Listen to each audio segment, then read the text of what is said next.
Topic complete हो चुका है, वर्ब टॉपिक। वर्ब के जस्ट बाद, ठीक है, टॉपिक आता है हमारा टाइम एंड टेंस, ठीक है। वर्ब के जस्ट बाद जो हमारा टॉपिक आता है टाइम एंड टेंस, ठीक है। तो हम लोग टाइम एंड टेंस को समझते हैं पहले, ठीक है। बचपन से बहुत बार टाइम एंड टेंस पढ़े होंगे आप लोग, क्या है। और बहुत लोग इंग्लिश के नाम पर सबसे ज्यादा तो टेंस ही पढ़ाते हैं, खूब ट्रांसलेशन बनवाते हैं, ठीक है। लेकिन अभी हम लोग को समझना है कि टाइम एंड टेंस जो है एक्चुअल होता क्या है, टाइम और टेंस से आप क्या समझते हैं, उसका कॉन्सेप्ट है, और फिर उससे किस तरीके से क्वेश्चन एग्जाम में पूछा जाता है, वो सब सारी चीज पर हम लोग चर्चा करेंगे, ठीक है, प्रीवियस क्वेश्चन PYQ के साथ, ठीक है।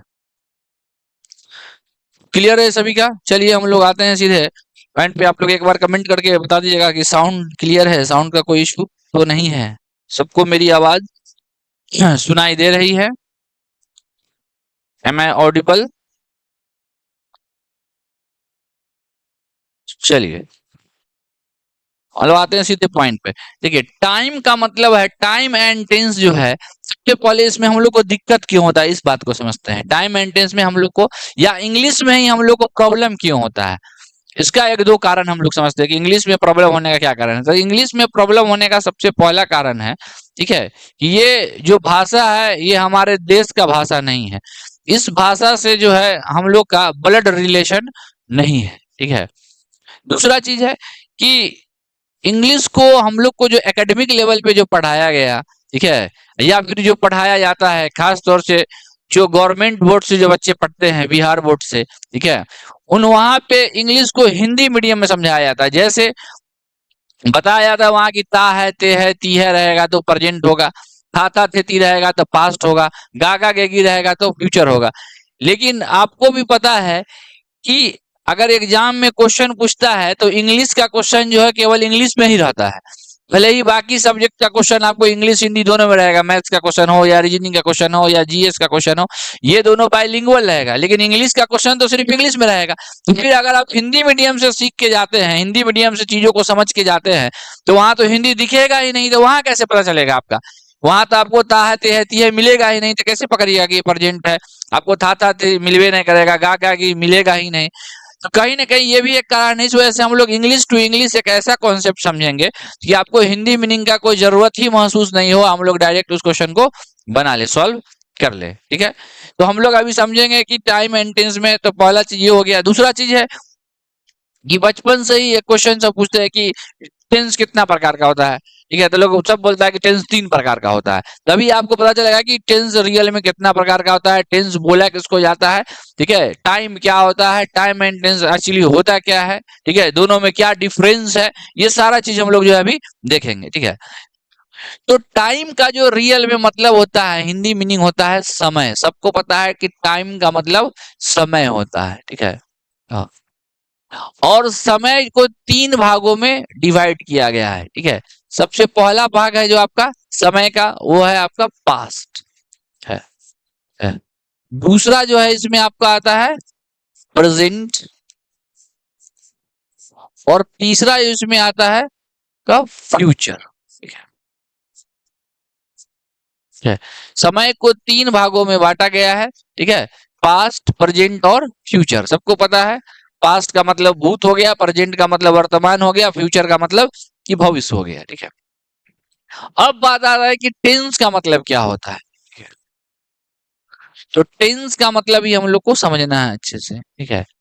टेंस का हिंदी मीनिंग बहुत लोग निकाल लेते हैं काल, ठीक है, वही काल जो है आपको काल में डाल लेता है। तो यहाँ पर बहुत ध्यान दे के ध्यान से इसको समझिए कि टेंस का एक सिंपल सा फॉर्मूला है। टेंस का मतलब होता है क्या? Forms of verbs, forms of verbs, वर्बों के अलग अलग रूप को टेंस कहा जाता है। टेंस का सिंपल सा फॉर्मूला है फॉर्म्स ऑफ वर्ब्स, वर्बों के अलग अलग रूप को ही टेंस कहा जाता है। वर्बों के अलग अलग रूप को ही टेंस कहा जाता है। अभी हम इसको प्रूव करके भी आपको दिखा देंगे, ठीक है। दूसरा चीज यहाँ एक समाचार समझिएगा कि ज्यादातर लोग पहले प्रेजेंट बोलते हैं, फिर पास्ट बोलते हैं, फिर फ्यूचर बोलते हैं, ठीक है। इस पे एक बार एक ऑफलाइन क्लास में एक स्टूडेंट को जब हम पढ़ाए थे तो कोई उसके घर का ही कोई व्यक्ति उसका कॉपी देख के उसको बता दिया कि सर जो है वो गलत पढ़ाए हैं तुमको, ठीक है। तो वो भी आया बोला कि सर हमारे घर में तो हमारे अंकल कह रहे थे कि आप गलत पढ़ाए हैं। क्या गलत है भैया? तो गलत भी बोला कि सर पहले तो प्रेजेंट ना होता है फिर पास्ट होता है, तो पहले पास्ट लिखा दिए हैं। अंकल हमारे बताया कि पहले प्रेजेंट होता है फिर पास्ट होता है फिर फ्यूचर होता है। तो ये शुरू से यही बताया जाता है आपको, लेकिन आप भी रियल में सोचिए और उस बच्चे को भी हम बोले कि तुम ही रियल में सोचो कि रियल में पहले क्या होता है वास्तविक रूप में, ठीक है। आप भी सोच सकते हैं कि सबसे पहले क्या होना चाहिए, तो सबसे पहले पास्ट होता है, ठीक है। आप प्रैक्टिकली भी सोचिएगा तो पहले पास्ट, जिसका पास्ट नहीं उसका प्रेजेंट कहां से होगा? जिसका इस धरती पे एक्सिस्टेंस ही नहीं है, पास्ट ही नहीं होगा, तो उसका प्रेजेंट कहां से होगा, ठीक है। तो पहले पास्ट है रियल में, प्रैक्टिकली ये प्रूव्ड है, उसके बाद प्रेजेंट है, फिर आपका फ्यूचर है। और फ्यूचर तो कोई देखा भी नहीं होगा कि नहीं होगा, किसी को पता ही नहीं। तो रियल में पहले पास्ट है, हम लोग को बताया गया गलत, जो हम लोग शुरू से पढ़ते आए पहले परसेंट। तो याद रखना है कि आपको ये आपका 100% सही है, इस वजह से क्योंकि एक बार ये घटना घट चुका है, इस वजह से आपको बताया कि ये ध्यान रखना है कि पहले पास्ट है फिर प्रेजेंट है फिर फ्यूचर है। उसके बाद आ गया टेंस का मतलब होता है फॉर्म्स ऑफ वर्ब्स, वर्बों के अलग अलग रूप को टेंस कहते हैं। तो वर्ब का रूप क्या है आपका, ठीक है, इसको हम फिर से आपको समझाएंगे भी डिटेल से। फिलहाल हम लोग सोचते हैं कि हमारा 5 रूप होता है वर्ब का, V1, V2, V3, V4 और V5, ठीक है। इसी पांचों रूप को जो है टेंस कहा जाता है। आप कहेगा सर कैसे, तो इसको अभी और समझाते हैं अच्छे से। फिलहाल आपको इतना पता है कि आप जानते होंगे कि V1 होता है, V2 होता है, V3 होता है, V4 होता है, V5 होता है। और मेन वर्ब में भी बताए थे आपको, मेन वर्ब के 5 फॉर्म्स होते हैं, तो यही मेन वर्ब है। और कुल मिला के जो वर्ब वाला टॉपिक हमारा देखे होंगे उनको समझ में आ गया होगा कि जो मोटा मोटी आपको समझ में आएगा कि मेन वर्ब ही आपका टेंस है, ठीक है। अभी कॉन्सेप्ट क्लियर होगा तो और आपको समझ में आएगा, ठीक है। तो यहाँ तक क्लियर है। अब इसको हम आपको अच्छे से डिटेल से आपको समझाते हैं। ये भी एक पुराना है कि V1 से लेके V5 तक कंटिन्यू हमको बताया गया। अभी थोड़ा सा इसको हम मॉडिफाई करेंगे, चेंज करेंगे, ठीक है। देखिए इसका चेंज क्या होगा, ठीक है। टेंस का मतलब आपको सिंपल भाषा में बताया गया कि फॉर्म्स ऑफ वर्ब्स होता है। यानी सिंपल भाषा में हम लोग अब यहाँ कह सकते हैं कि कोई अगर हमसे पूछ ले कि टेंस का मतलब क्या होता है, टेंस को डिफाइन करो, तो ये बस सिंपल भाषा में आप बोल सकते हैं इसको, टेंस का मतलब होता है forms of verbs, forms of verbs. Clear है? अब कहेगा कि कैसे, तभी हम अभी बता देते हैं आपको प्रूव करके कि ये कैसे है, ठीक है।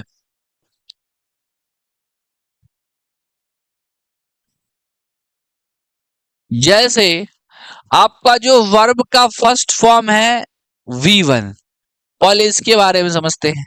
V1 जो है सिर्फ V1 नहीं है, V1 में अपने आप में एक मीनिंग हुआ। V1 का मतलब होता है प्रेजेंट टेंस। V1 का मतलब होता है प्रेजेंट टेंस। यानी जब भी किसी सेंटेंस में अगर वर्ब का फर्स्ट फॉर्म आ गया तो विदाउट एनी हिंदी मीनिंग, बिना किसी हिंदी मीनिंग लगाए हुए आप कह सकते हैं कि ये जो है आपका प्रेजेंट टेंस है, ठीक है। बस सीधे उस सेंटेंस में वर्ब का फर्स्ट फॉर्म देखना है। दूसरा बात इसमें होता है कि V1 जो है ये प्लूरल नंबर होता है, ये आपका प्लूरल नंबर होता है। आप भी जानते होंगे कि सिंगुलर और प्लूरल, सिंगुलर का मतलब एक वचन होता है, प्लूरल का मतलब बहुवचन। तो V1 जो है प्लूरल नंबर होता है। वर्ब और नाउन जो है एक दूसरे का उल्टा होता है, इसलिए ये हो जाता है आपका प्लूरल नंबर, ठीक है। क्या उल्टा होता है तो इसको भी समझ लीजिए। वर्ब और नाउन जो है एक दूसरे का उल्टा होता है। उल्टा ये होता है कि आप बचपन से पढ़े होंगे कि जब भी किसी नाउन में हम लोग एस या ईएस जोड़ते हैं तो उस नाउन का प्लूरल बन जाता है, क्योंकि नाउन जो है जन्म से ही सिंगुलर होता है। लेकिन जब भी किसी वर्ब में आप अगर एस या ईएस जोड़ते हैं तब ये आपका सिंगुलर बन जाता है, ठीक है। तो यहां से हमको पता चलता है कि वर्ब और नाउन जो है ये दोनों एक दूसरे का उल्टा होता है, अपोजिट होता है, ठीक है। ये नोट में समझ लीजिए आप, ठीक है। अब इसी के आधार पर हम लोग ले लेते हैं V2, ठीक है। सॉरी, पहले V2 नहीं, अब हम लोग लेते हैं कि V5 को, दोनों प्रेजेंट वाला को एक तरफ कर देते हैं, ठीक है। हाँ, अब इसमें भी कुछ लोग, जब फर्स्ट बार हम V1 के बाद V5 लिख दिए तो कुछ लोग बोलने लगे कि ये सर गलती पढ़ा है, लेकिन यहाँ कहीं पे किसी किताब में ये बात नहीं लिखा हुआ है कि V1 के बाद V2 ही होगा, ठीक है। अपने सुविधा के अनुसार जो है हम लोग इसको अरेंज कर सकते हैं। तो V5 का पहचान आपको अभी जस्ट बताया गया कि जब किसी V1 में S या ES, यानी सिंपल भाषा में हम लोग यहाँ कर सकते हैं कि जब किसी V1 में S या ES जुड़ता है तो वही आपका कहलाता है V5। तो यहाँ से पता चला कि V5 का मतलब भी होता है प्रेजेंट टेंस। यहाँ से पता चला कि V5 का मतलब भी होता है प्रेजेंट टेंस। लेकिन ये हो गया आपका सिंगुलर नंबर, ये हो गया आपका सिंगुलर नंबर, ठीक है। और इसका प्रयोग किया जाता है अक्सर थर्ड पर्सन के साथ, ठीक है। तो इस सुविधा के लिए हम क्या किए कि V1 और V5 को एक जगह ले लिए, चूंकि V1 और V5 का मतलब है प्रेजेंट टेंस। अब आपको हिंदी मीनिंग का कोई जरूरत नहीं है। जब भी किसी सेंटेंस में आप वर्ब का फर्स्ट फॉर्म देखिए या वर्ब का फिफ्थ फॉर्म देखिए, पांचवा फॉर्म देखिए, आप समझ जाइएगा कि वो सेंटेंस जो है वो प्रेजेंट है, ठीक है। क्योंकि आपको ये V1 और V5 जो है प्रेजेंट को दिखाता है, आपको कहीं से कोई ता है, ते है, ती है से कोई मतलब नहीं है, और ये इंग्लिश के क्वेश्चन में आपको दिखेगा भी नहीं, ये हिंदी मीनिंग, ठीक है। तो हम लोग सीधे V1 या V5 का पहचान भी हो गया कि S या ES लगा रहेगा तो V5 होगा। यहाँ तक किसी को दिक्कत है, ठीक है। बहुत ही इंपॉर्टेंट कॉन्सेप्ट है, काफी इजी तरीका से इसको एक्सप्लेन किया जा रहा है। आप इसको अच्छे से समझने का प्रयास कीजिएगा, आपको आई होप बहुत अच्छे से समझ में आएगा, बहुत कुछ सीखिएगा, ठीक है। हाँ, तो जो भी लोग सेशन से जुड़े हुए इसको समझिए, ठीक है। कोई आपको डाउट हो तो आप कमेंट करके बताइए, पूछिए, ठीक है। जो भी लोग बाद में इस वीडियो को देखिएगा तो वो भी समझने का प्रयास कीजिएगा, ठीक है। बहुत ही जबरदस्त है। चलिए, तो हम लोग क्या किए कि प्रेजेंट को एक जगह कर लिए, ठीक है। अब हम लोग क्या करते हैं कि इसके बाद पास्ट को कर देते हैं। V2 का मतलब होता है पास्ट टेंस, ठीक है। V2 का मतलब होता है पास्ट टेंस, इसलिए इसको प्रेजेंट के बाद पास्ट कर दिए, ठीक है। V2 का मतलब होता है पास्ट टेंस, और रियल में इंग्लिश में दो ही टेंस होता है, एक प्रेजेंट होता है, एक पास्ट होता है, जो यहाँ आ चुका है। V1 और V5 का मतलब प्रेजेंट और V2 का मतलब पास्ट। अब जो बचा हुआ है दो आपका V3 और V4, तो ये दोनों तो सिचुएशन है, ये दोनों में आएगा। V3 और V4 ये सिचुएशन है, ये प्रेजेंट में भी आएगा और पास्ट में भी आएगा। ये कैसे, तो वो भी देख लीजिए, ठीक है। जैसे अगला है आपका V3 और उसके बाद है आपका V4, ठीक है। तो ये दोनों जो है सिचुएशन है। V3 का मतलब होता है परफेक्ट टेंस, V3 का मतलब होता है परफेक्ट टेंस। तो V3 जो है आपका प्रेजेंट में भी आता है और पास्ट में भी आता है। सबको पता है कि प्रेजेंट भी परफेक्ट होता है और पास्ट भी परफेक्ट होता है, ठीक है। V4 का पहचान भी याद रखना है, V1 प्लस ING। जब भी किसी वर्ब के फर्स्ट फॉर्म में ING जोड़िएगा तो V4 बन जाएगा, ठीक है। V4 बन जाएगा, और इसका मतलब होता है कॉन्टिन्यूअस टेंस। इसका मतलब होता है कॉन्टिन्यूअस टेंस। और आपको भी पता है कि प्रेजेंट भी कंटिन्यूअस होता है और पास्ट भी कंटिन्यूअस होता है। कुल मिला के यहाँ पर अगर ध्यान से आप देखिए तो इंग्लिश लैंग्वेज में आपका दो ही टेंस होता है, एक प्रेजेंट होता है, एक पास्ट होता है। क्योंकि फ्यूचर का कोई फॉर्म ही नहीं है, आपको दिख रहा है, फ्यूचर का कोई यहाँ पे फॉर्म ही नहीं है, ठीक है। हाँ, अब ये फ्यूचर टेंस जो हम लोग बचपन से ही पढ़ते आए हैं, अगर रियल में वो क्या होता है तो वो भी अभी अब आपको हम बता देते हैं प्रूफ करके कि फ्यूचर टेंस कैसे नहीं होता है, और जो हम लोग पढ़ते हुए आ रहे हैं रियल में वो क्या है वो भी देख लेते हैं, कहिएगा तो वो भी प्रूव कर देंगे हम। यहाँ तक किन्हीं को कोई डाउट? बहुत ही सिंपल सा आपका डेफिनेशन है कि टेंस का मतलब फॉर्म्स ऑफ वर्ब, वर्बों के अलग अलग रूप को टेंस कहा जाता है। कोई बहुत बड़ा डेफिनेशन परिभाषा याद करने का जरूरत नहीं है। वर्ब का यहाँ आपका 5 फॉर्म है, जिसमें V1 और V5 का मतलब हो गया प्रेजेंट टेंस। जब भी किसी सेंटेंस में दिखेगा समझ जाएंगे कि भैया वो सेंटेंस हमारा प्रेजेंट में है। V2 का मतलब होता है पास्ट टेंस, समझ जाएंगे कि पास्ट है। V3 और V4 सिचुएशन है। V3 का मतलब परफेक्ट और V4 का मतलब कंटिन्यूअस। तो प्रेजेंट भी परफेक्ट होगा और पास्ट भी परफेक्ट होगा, प्रेजेंट भी कंटिन्यूअस होगा और पास्ट भी आपका कंटिन्यूअस होगा। एकदम सिंपल सा आपका यहाँ पे कॉन्सेप्ट है, एकदम आसान भाषा में। क्लियर है सभी का? और बता ही दिए कि V1 के बाद V5 इसलिए लिया गया है क्योंकि हम लोग सिस्टेमेटिक अरेंज किए। हम लोग क्या किए यहाँ पे प्रेजेंट को एक तरफ ले लिए हैं। हम लोग क्या किए यहाँ पे कि प्रेजेंट को, जैसे कि ये V1 और V5 प्रेजेंट वाला हो गया तो इसको हम लोग यहाँ ले लिए एक तरफ, ठीक है। V2 का मतलब पास्ट हो गया तो हम लोग पास्ट को एक तरफ लग लिए, ठीक है। और ये दोनों आपको सिचुएशन है, पता ही है कि ये दोनों में आएगा, ये तो दोनों में आएगा इसलिए इसको एक तरफ कर दिए, ठीक है। तो क्लियर है, ये हो गया आपका प्रेजेंट पास्ट, अब वो सिचुएशन हो गया, दोनों में आएगा, प्रेजेंट में भी आएगा और पास्ट में भी आएगा। फ्यूचर टेंस कैसे नहीं होता है वो भी आपको भी हम बता देते हैं। यहां तक क्लियर है सभी का, ठीक है।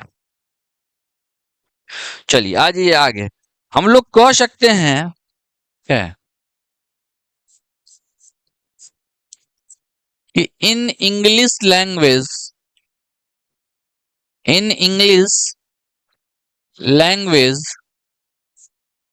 Equal to no future tense. In English language equal to no future tense है। इंग्लिश लैंग्वेज जो है उसमें कोई फ्यूचर टेंस नहीं होता है। आपको कहेगा कैसे सर, हम कैसे मान ले, ठीक है। तो उसको भी प्रूव कर देते हैं। कैसे आप लोग जो है हिंदी मीनिंग से ही इंग्लिश फ्यूचर टेंस को पहचानना सीखे हैं, तो इसको हिंदी मीनिंग से ही हम प्रूव कर देते हैं कि कैसे नहीं होता है, ठीक है। जैसे एक शब्द हम लोग ले रहे हैं जाना, ठीक है। अभी हिंदी मीनिंग से पहले हम लोग टेंस को इंडिकेट कर देते हैं। जैसे आपको यही बोलते हैं ना कि ता है ते है लगा रहता है, तो मान लिया बोले कि जाता हूं, तो हिंदी मीनिंग के हिसाब से इस सेंटेंस को हम लोग बोल सकते हैं कि ये प्रेजेंट में है। अभी हिंदी मीनिंग के हिसाब से ले ही रहे हैं हम। और बोल दिए गया, तो हिंदी मीनिंग के हिसाब से ये आपका हो गया पास्ट में। यही अगर बोल दिए कि जाऊंगा या जाएंगे तो आपका हो जाएगा कि फ्यूचर में, अकॉर्डिंग टू हिंदी मीनिंग, क्योंकि हिंदी में ही गागेगी होता है, इंग्लिश में नहीं होता है। चलिए, तो हिंदी मीनिंग के हिसाब से थोड़ा देर के लिए हम लोग इंडिकेट कर दिए कि चलिए भैया ये आपका इंटेंस है, ठीक है। अब मान लिया जाए कि इसके लिए हमको कोई शब्द का इस्तेमाल करना पड़ेगा। अब इसके लिए जाता हूं, ठीक है, तो इसको तो हम लोग गो बोल सकते हैं आराम से। मैं जाता हूं तो आई गो, वह जाता है तो ही गोज हो जाएगा उसी का फॉर्म। गया का भी हो जाएगा आपका शब्द वेंट टू। लेकिन कोई एक सिंगल शब्द नहीं है जो आके बता दे इंग्लिश में कि इसका मतलब होगा जाऊंगा। कोई सिंगल वर्ड नहीं है इंग्लिश लैंग्वेज में जो आके बता दे कि इसका मतलब होगा जाऊंगा।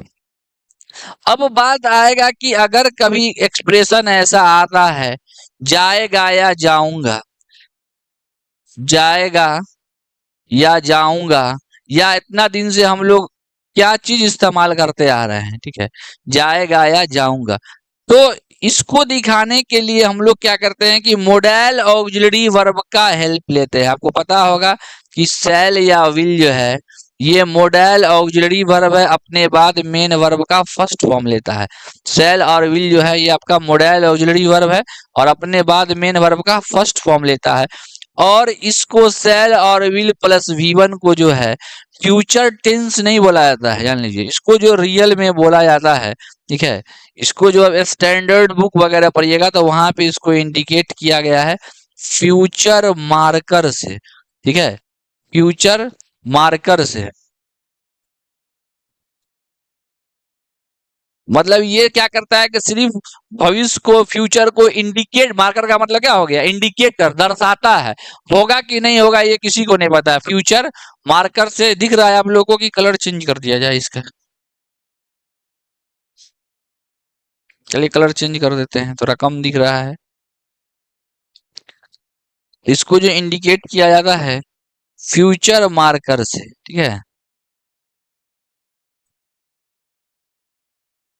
यानी भविष्य के बात को सिर्फ दर्शाया जा सकता है, ठीक है, इंडिकेट किया जा सकता है। होगा कि नहीं होगा ये किसी को अता पता नहीं है, ठीक है। जैसे सिंपल सा है, कोई एक एग्जांपल ले लेते हैं, ठीक है? जैसे बोल दिए कि, और बैक से लेते हैं, फॉर एग्जाम्पल लेकिन आई शैल गेट अ जॉब, मैं एक जॉब ले लूंगा, ठीक है, ठीक है, बोल दिए। लेकिन अब जॉब होगा कि नहीं होगा ये किसको पता है, क्या कोई कंफर्मेशन के साथ बोल सकता है कि जॉब हम ले लेंगे? तो भविष्य के बात को हम लोग दर्शा दिए कि हाँ जॉब ले लेंगे, अब होगा कि नहीं होगा ये तो भगवान ही जानता है, ठीक है। तो इस वजह से फ्यूचर टेंस एग्जैक्ट कोई नहीं होता है, होता भी है तो फ्यूचर मार्कर होता है, फ्यूचर इंडिकेटर होता है, जिसको हम लोग मोडाइल ऑक्सिलरी वर्ब के हेल्प से इंडिकेट करते हैं, दर्शाते हैं, ठीक है। यहाँ तक कि नहीं होगा कोई दिक्कत, ठीक है। तो आपका छोटा सा कॉन्सेप्ट था कि टाइम एंड टेंस क्या होता है। तो टाइम का मतलब आपको जैसा कि बता दिया गया कि समय होता है। टाइम का मतलब क्या होता है? समय होता है। समय को आपको 3 भागों में बांटा गया है, जैसा कि आपको दिख रहा है। टाइम का मतलब समय होता है। समय 3 प्रकार का होता है, पास्ट हो गया, प्रेजेंट हो गया, फ्यूचर हो गया। टेंस को का मतलब होता है फॉर्म्स ऑफ वर्ब। वर्ब का यही फॉर्म है, इसी को आपको डिटेल से यहाँ पर फिर एक्सप्लेन किया गया है। टेंस का मतलब सिंपल सा formula, forms of verb V1 से लेके V5 तक। V1 का मतलब प्रेजेंट, V1 और V5 दोनों का मतलब प्रेजेंट टेंस, V2 का मतलब पास्ट टेंस, और V3 और V4 जो है ये आपका सिचुएशन है, ठीक है। V3 और V4 क्या है? ये आपका सिचुएशन है, ये दोनों में आता है, ठीक है, ये दोनों में आता है।